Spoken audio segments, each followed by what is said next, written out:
nacieron en el Perú.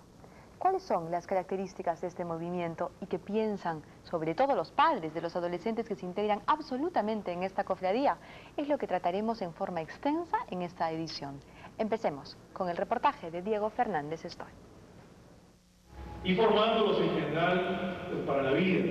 Ustedes saben que importante es más aún hoy día formar a la juventud, donde a veces los creo que los educan con la televisión. Para muchas familias creyentes, tener un hijo cura es una bendición. Pero ¿qué pensaría usted si su hijo se acerca con un rosario en mano y le dice: Padre, madre, he decidido seguir una vida de santidad?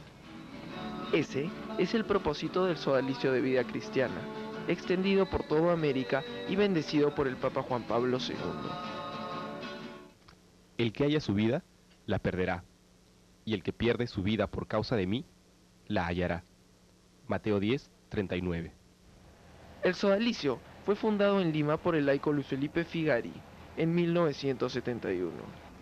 Inspirado en la doctrina del beato Guillermo José Chaminade, la joven comunidad basó sus meditaciones en el capítulo 10 del Evangelio según San Mateo.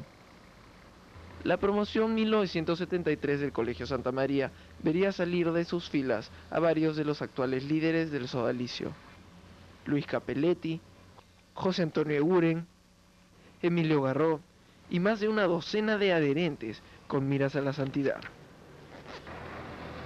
Luis Eduardo Cisneros es un joven exalumno del Santa María que años después de su fundación se integró al sodalicio.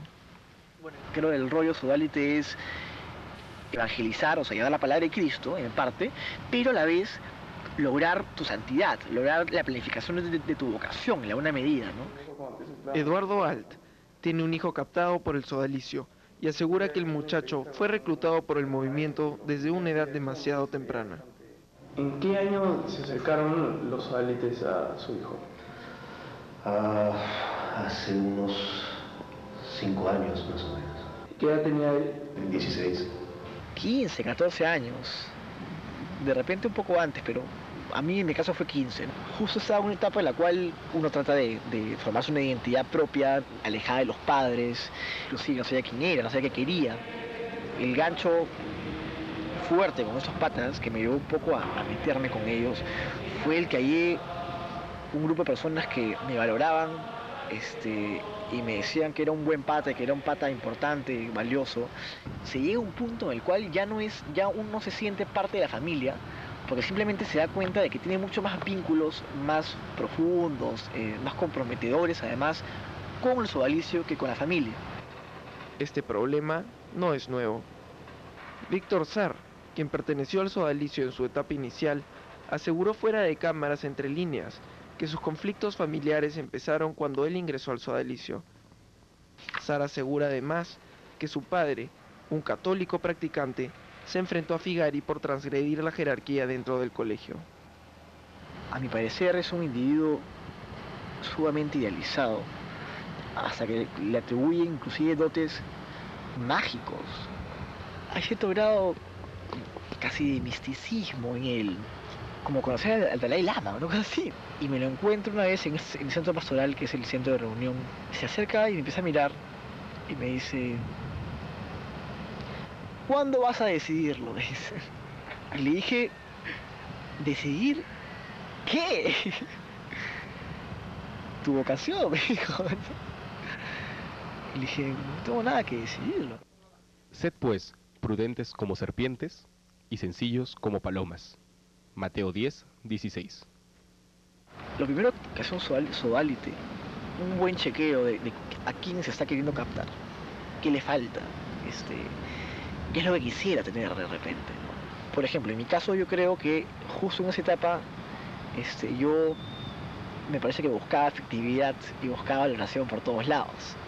Creo que la cosa va más por un discurso más sigiloso, mucho más no verbal, mucho más afectivo.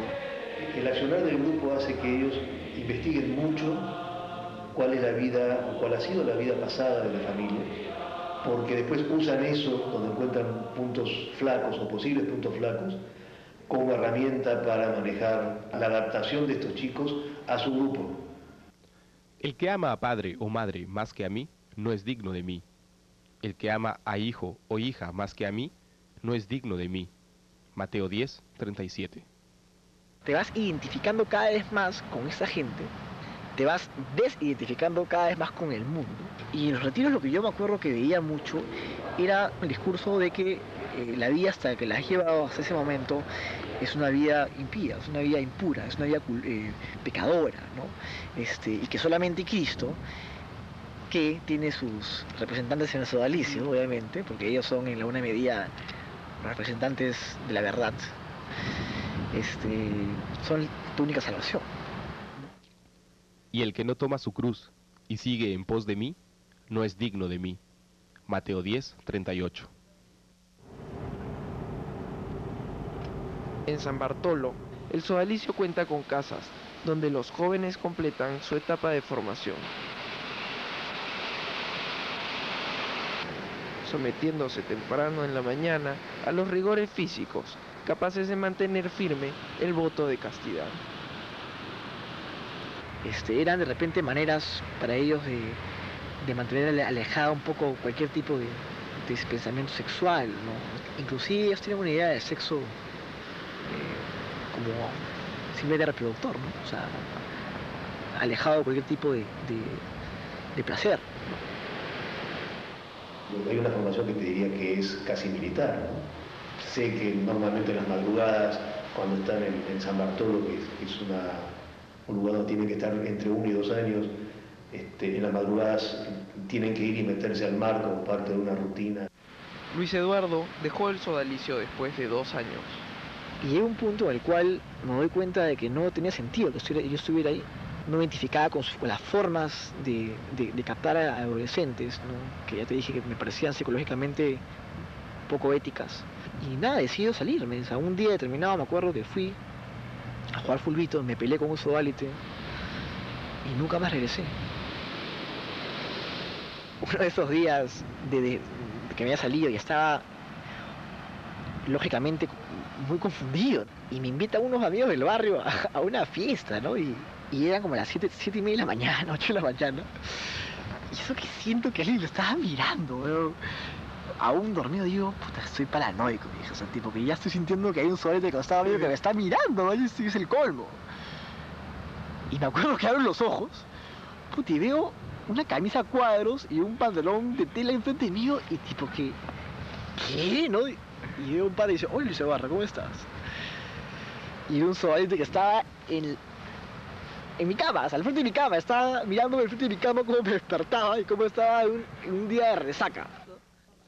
Y los enemigos del hombre serán los de su casa. Mateo 10, 36.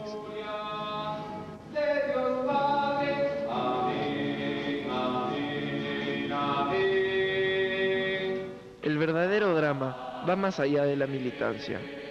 Entre líneas, conoce el caso de más de una decena de familias limeñas y otro número similar de arequipeñas, muchas de ellas católicas, que sienten que el movimiento les arrebató a sus hijos, cuando los jóvenes eran aún demasiado tiernos como para poder tomar tan importante determinación.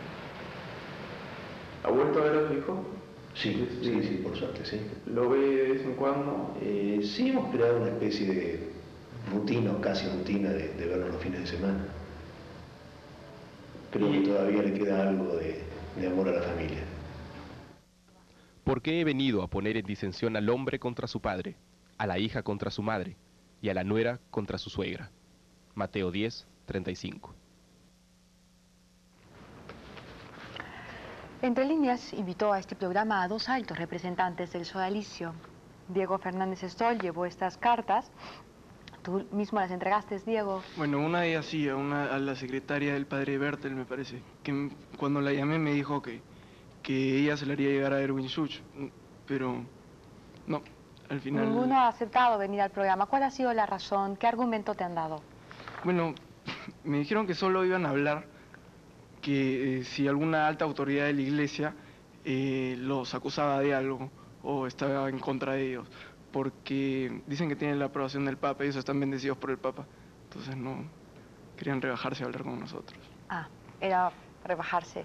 ¿Es una cuestión de tamaño o es una cuestión de...? Aparentemente. Bien. Buen reportaje, Diego. Buena investigación. Regresamos con Enrique Escardó, un joven que conoció el sodalicio por dentro.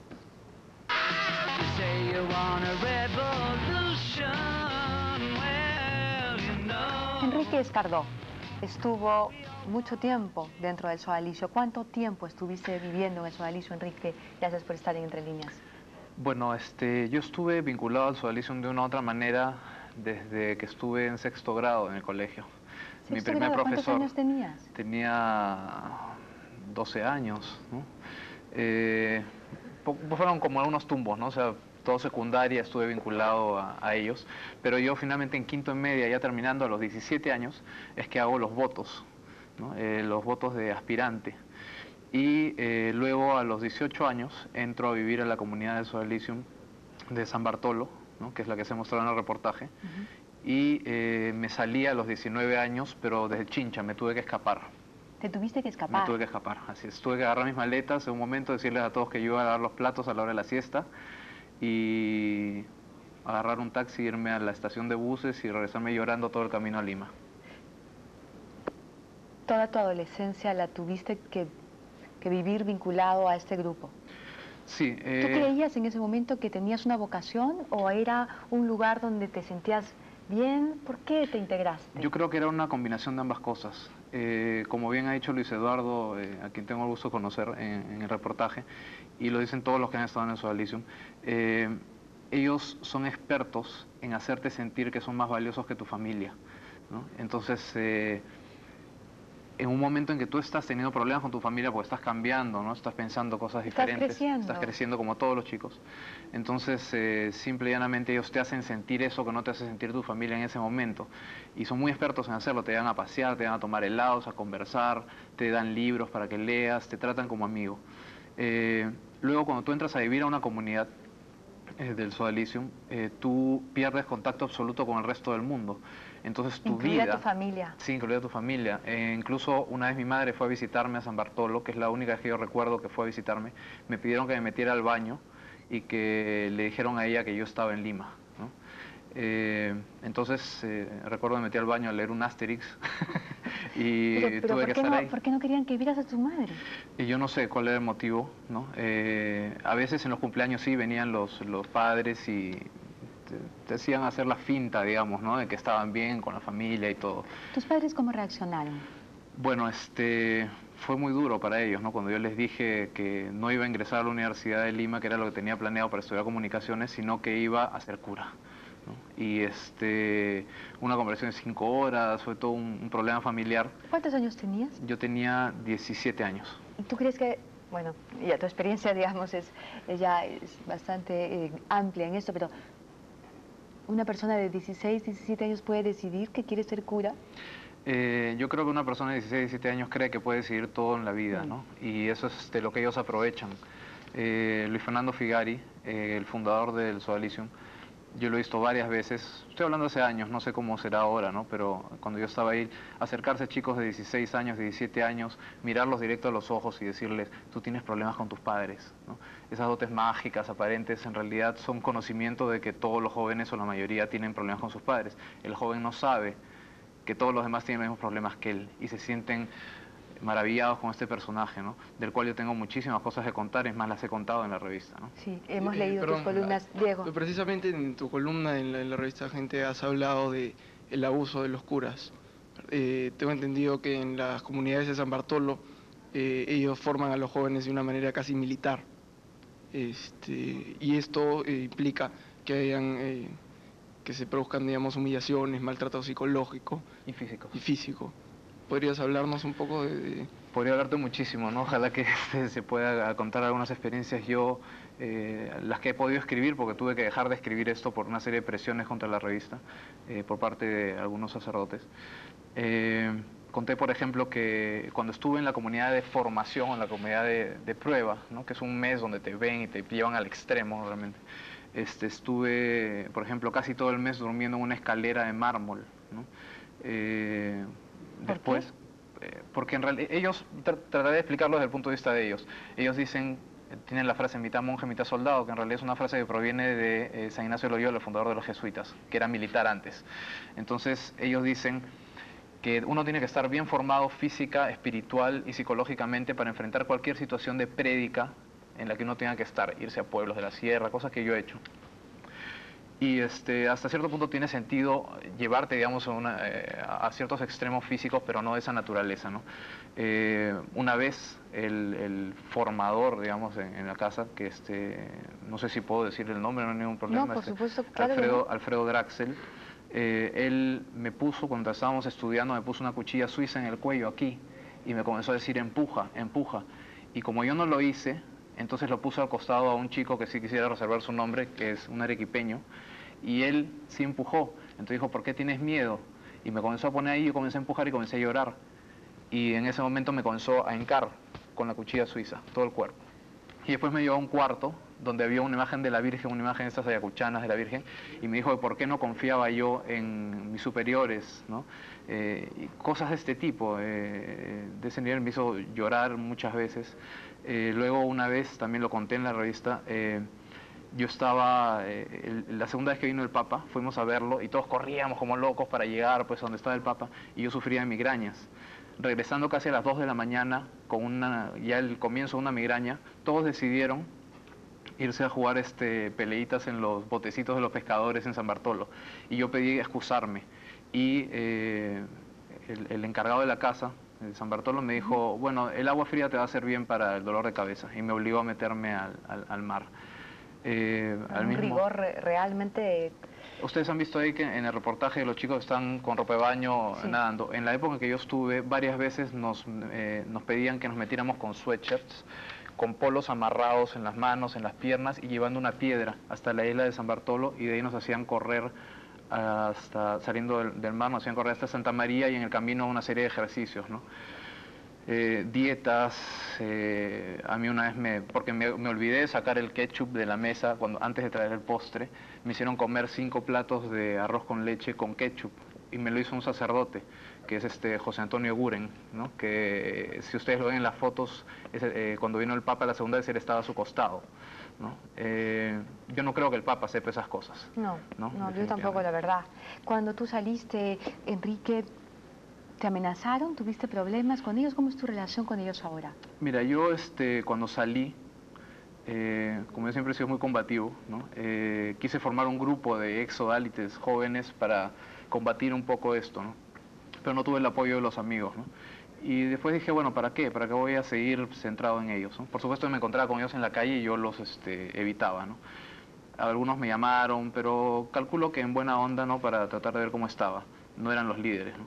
Y luego me desvinculé completamente, ¿no? He ido a veces a San Bartolo, a un par de veces, ¿no? Llevando a mi novia para que conozca el lugar donde estuve. He conversado con algunos sodálites, pero creo que llegó el momento, y lo hice, de denunciar públicamente todas estas atrocidades, ¿no? ¿Te quedó algo constructivo de esta experiencia? Sí, definitivamente. Yo creo que todo en la vida es algo constructivo, ¿no? Yo creo que los jóvenes que tienen un deseo espiritual, como es en mi caso hasta este momento incluso, tienen que tener mucho cuidado, ¿no? Dónde es que ponen los ojos, porque no se debe confundir la falta de afecto con la necesidad de trascender. Y creo que eso es muy importante. Y también algo importante para los padres. A veces padres se han acercado donde mí sabiendo lo que yo había escrito, incluso de Arequipa han venido para hablar conmigo. Y yo les he dicho, no les hagan la guerra a los hijos, porque van a crear una dificultad mayor y ellos se pueden quedar años ahí, o toda la vida. Traten de entender lo que ellos están haciendo, investigar lo que están haciendo y darles lo que el Sodalicium les está dando para que ellos en algún momento abran los ojos. Que eso fue un poco lo que hizo mi padre conmigo. Él me dijo, si es lo que a ti te gusta, hazlo. Y después ya veremos si tú te das cuenta o no. Y me di cuenta. Gracias a Dios tienes un padre que te apoyó y te salvó, ¿no? Estabas sufriendo. Sí, definitivamente fue una situación difícil. Para mí el proceso para salirme fueron 5 meses de conversaciones donde me decían que me iba a ir al infierno, si es que me salía, etc. Es más, yo estuve en un momento cuando otro chico se salió, un chinito, y después nos reunimos todos y era todo oscuro, ¿no? Y la frase que se repitió ahí es: por él ni siquiera hay que rezar, porque ya está condenado. Es verdad que hacen incluso un seguimiento a los sodalites. O sea, ellos van siempre, digamos, de 2 en 2 para... Bueno, lo que yo sé es que cuando están captando a la gente, tratan de tener todo el tiempo posible a su lado, ¿no? Incluso dicen, no, tú a tus viejos dile sí, pero ven con nosotros, una cosa así, ¿no?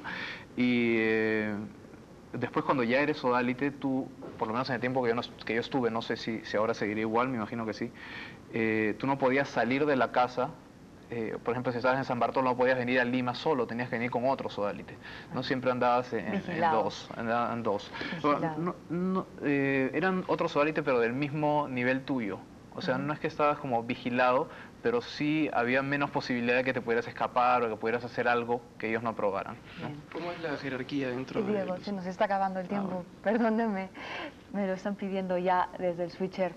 Muchas gracias, José Enrique, realmente muy valiente tu sesión y muy valiente por venir aquí a contarnos esta experiencia. Gracias a ustedes y muy valientes ustedes por hacer este reportaje. Eso es entre líneas. Gracias Diego. Vamos a una pausa y cuando regresemos estará con nosotros el psicólogo Jorge Bruce para explicar qué hace tan vulnerable a un adolescente como para que a los 15 años abandone su familia, sus sueños personales y se integre a un grupo religioso o a cualquier otro movimiento radical. Regresamos. El exministro de Educación, Andrés Cardó Franco, el exministro tiene un hijo en los sodálites, él ha llamado, quiere dar una opinión, está con nosotros, está en la línea. Buenas noches, señor Cardó. Buenas noches, señora Valenzuela, muchas gracias.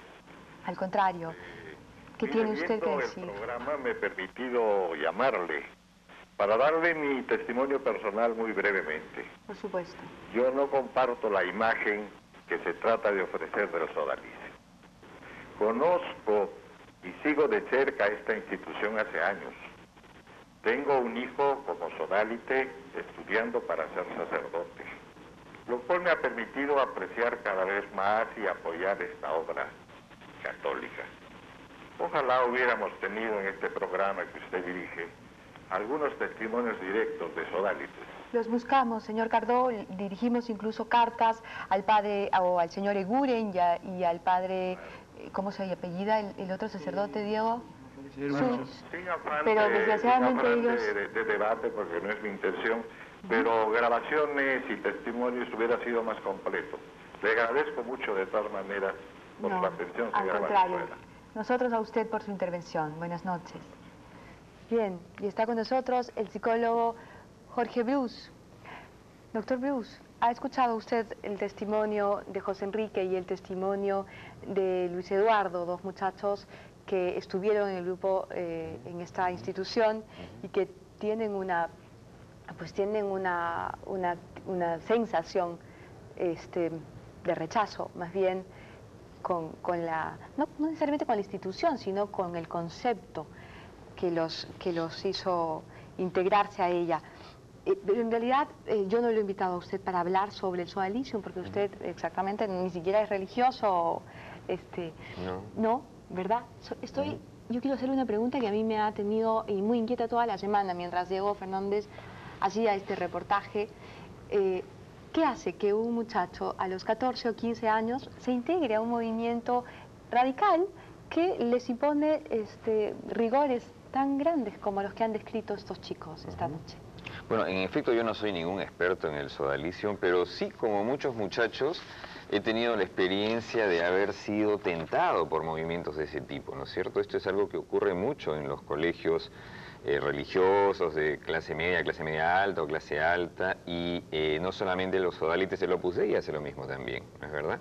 Y ellos tienen toda una técnica para identificar a los muchachos que creen que pueden ser líderes, que son gente que tiene características especiales y en quienes pueden detectar además una aspiración a algún tipo de trascendencia espiritual o tienen alguna clase de naturaleza que les parece que los hace, principalmente me parece que les interesa buscar liderazgo.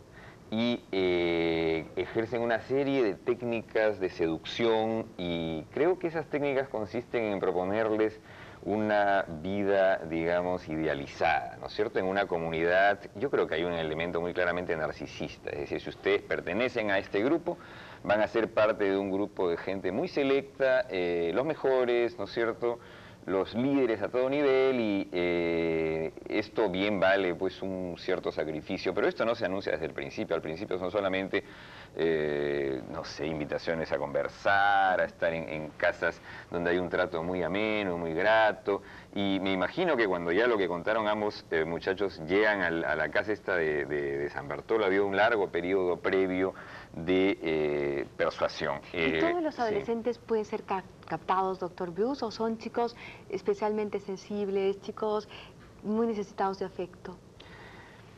Todos los adolescentes son muy necesitados de afecto. Yo creo que ellos... hay algo que ninguno de ellos dos ha dicho, y escuché atentamente sus testimonios, dicho sea de paso, me parecen muy valientes ambos en salir a decir eso, y muy útil lo que han hecho. Y lo mismo me parece que es muy valiente el muchacho que ha hecho el reportaje. ¿Por qué? Porque yo creo que esta gente tiene una tendencia que no suelen tener las sectas, que es que tienen una tendencia intelectual. Ellos buscan gente inteligente.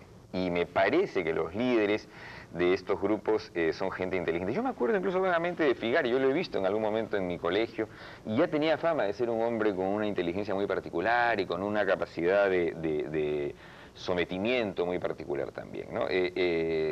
Habría sido probablemente un gran político de no haber tenido esta necesidad fanática de someter a otras personas, porque eso es lo que hay detrás, y hay que decirlo con todas sus letras, ¿no es cierto? Hay un sometimiento y una sujeción de chicos vulnerables que no están en condiciones de oponerse a esto. E incluso hay padres que probablemente con mucha honestidad, como el señor que acaba de llamar, se la creen, ¿no? Y piensan que efectivamente, bueno, como hay padres que estarán contentos que sus hijos sean sacerdotes, pero eso es completamente diferente, me parece a mí. ¿Por qué tiene tanto éxito el fundamentalismo entre los jóvenes? ¿O los extremos? Porque creo que los jóvenes en general tienen un sentimiento de precariedad, por ejemplo, en términos psicológicos, a mí me da la impresión que lo que debe haber acá es una fantasía de suplantar a una familia que los adolescentes empiezan a descubrir, ¿no es cierto?, como imperfecta. Sus padres no eran ese superhéroe que ellos pensaban, ¿no es verdad? Su madre no era una princesa. Los adolescentes empiezan a tomar contacto con el hecho de que tienen una familia real, con carencias, con limitaciones. No es necesario que sea una familia profundamente disfuncional, basta con que descubran esto, y de pronto aparecen estas personas que les prometen una fantasía de una comunidad ideal en donde sí van a tener estas figuras absolutamente perfectas e ideales, y poco a poco los convencen hasta que, y hay un costo-beneficio en donde incluso el rigor que ellos describen ahí con los castigos y todo, ya vale la pena, porque ya se ha creado un lazo fanático. No se diferencia mucho de la adicción a la droga, por otra parte. Hay una serie de aspectos que yo veo en común, es un vínculo totalitario e idealizado. ¿Y cómo hace un padre?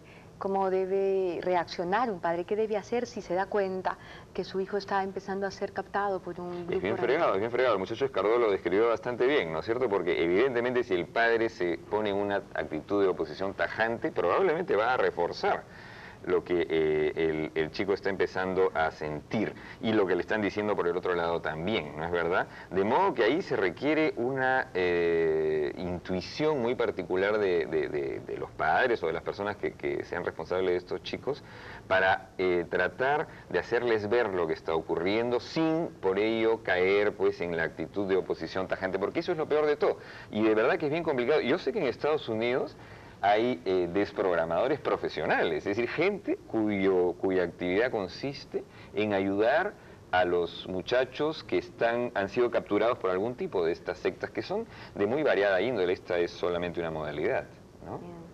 No sé si alguno de los chicos tiene una pregunta, estamos ya con el tiempo. Diego. No, nada más comentar que sí, hablé con un padre, un arequipeño, que a diferencia del señor que llamó, él no está feliz con el hecho de que su hijo pertenezca al sodalicio. Y él incluso está leyendo un manual de desprogramación. Ajá. En un intento ya desesperado de Es cierto, porque estas sectas tienen ya, parece ser que son una forma de contracultura además finalmente, ¿no es cierto? Porque en un mundo de corrupción, como ellos lo pueden describir, y hay un montón de cosas que no hemos podido hablar, la represión sexual, que es muy clara en todo esto también, pero que yo tengo serias sospechas de que detrás de toda esa fachada de puritanismo, de represión sexual, hay otras cosas, no me cabe la menor duda. Yo pongo mi mano al fuego que ahí deben haber por algún lado, es decir, es una hipótesis, ¿no? Prácticas de sujeción homosexual, estoy prácticamente seguro. Me estoy arriesgando con lo que digo porque no me consta, pero no me sorprendería para nada, porque creo que va con todo el paquete. Dios mío, Dios mío, creo que vale la expresión. Doctor Bruce, muchas gracias por venir esta noche Entre Líneas, por ayudarnos, sobre todo a los padres que tienen a hijos adolescentes, para pensar qué hacer. Muchas gracias. Vamos a una pausa y regresamos.